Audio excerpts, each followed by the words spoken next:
Hello everyone, welcome back to my channel. I am Coach Lilia, a relationship coach and a narcissist abuse survivor. Today I want to talk to you about trauma bonds and the 6 signs that you are indeed in a trauma bond and not love.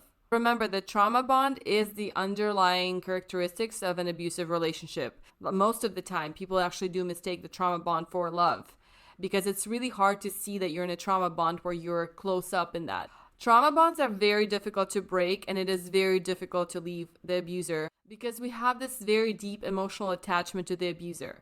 Now, it's typically because the person that's being abused, they're coming from a lot of childhood trauma themselves. It's much more likely for you to develop a trauma bond with your partner if you come from an abusive family, if you come from a history of abuse. If you've had history where you've been maybe exploited in a relationship, or maybe there was codependency in a relationship. So you're actually seeking out relationships where you're on an emotional roller coaster. So for a good example of this would be anxious attachment style. If you grew up with that kind of attachment style, then as a grown-up, you are much more likely to be seeking out relationships where your partner gives you the emotional roller coaster because that's the only thing you think love is. That's what you actually think their relationship should be like. And a person that is normal, that is emotionally stable, that has secure attachment style, that kind of relationship you will actually find boring because you're addicted to the highs and lows in a relationship. Now, what are the 6 underlying signs that you are in a trauma bond? So, number 1 is where your partner is very emotionally unstable. So they create that emotional roller coaster with you. They will give you love bombing, and then they will devalue you and criticize you and just treat you terribly. So what happens? They give you a little bit of positive reinforcement after treating you terribly, and then you become addicted to the highs and the lows in their relationship. Now, this is very obvious when you're dating a narcissist and they love bomb you, and then they start to devalue you, and then they break you down, and then they give you just a little bit more of that love, and then they break you down more. So it's very unstable. It's always the ups and the downs and the ups and the downs, and you find yourself addicted to these relationships. Number 2, you become the psychological punching bag for your partner. Now, what does that mean? They basically, whatever goes wrong in their life, they take it out on you, and you kind of start to normalize it, and at some point you actually start to feel like you're the problem. So whatever happens in their life, maybe it's something bad at their work, maybe they had a fight with some friend or family member, it's on you. In my personal experience, my partner used to blame me for losing his friends, for losing his business. Just everything that happened even prior to our relationship was my fault.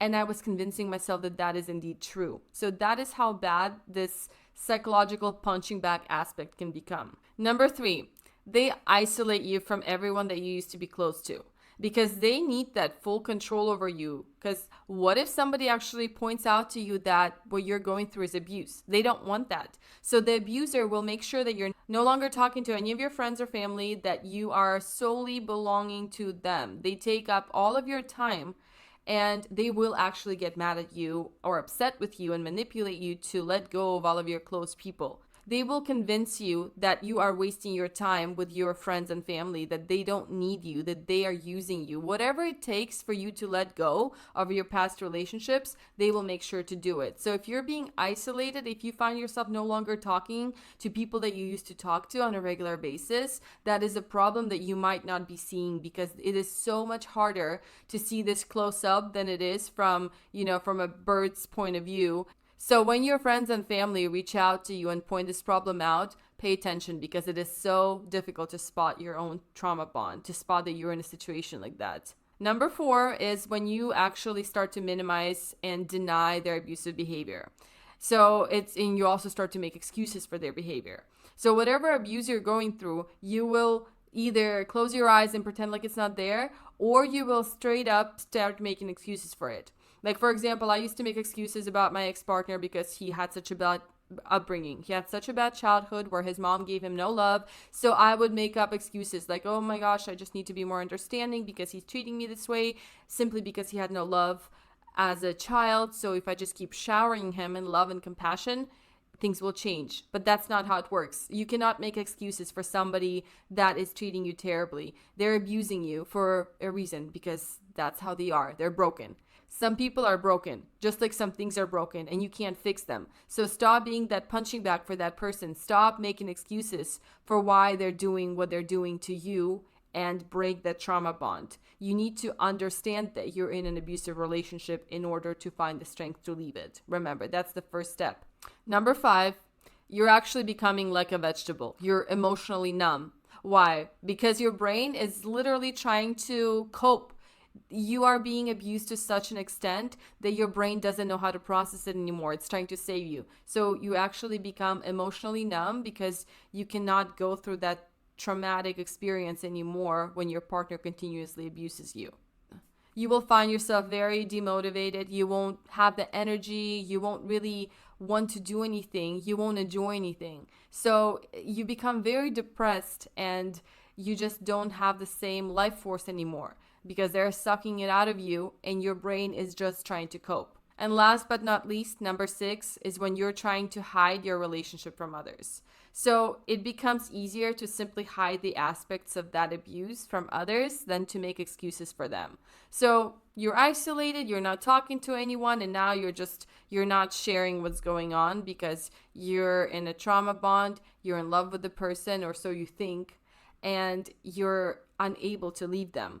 But you are also unable to explain why they're treating you so terribly to others. So you simply hide the aspects of the relationships and maybe even make up stories. Maybe you will even make up stories about how they're treating you and make it look much better just so you don't have to deal with others pointing it out to you that you need to leave the person, that they're abusing you. And believe me, I've had a share of where I was making up excuses and then I was simply just not talking to anyone about my relationship anymore because I just didn't want to deal with other people telling me that what I'm in is a huge mess that is not right and I need to get out.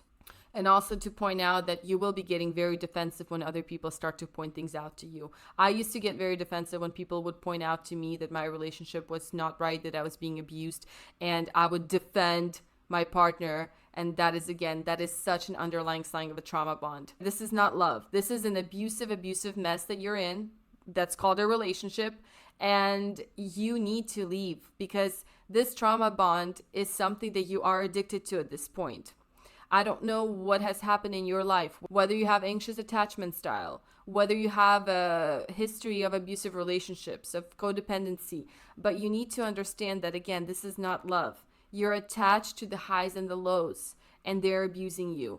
This deep emotional attachment to the abuser is very difficult to break. So please, if it's you or if it's somebody that you know that is going through this and you see these signs, please get help, or please get help for that person. Reach out to them. I hope this was helpful information for you guys. And of course, hit that like button if you like this video and hit the subscribe button if this is the material that you would like to see more of.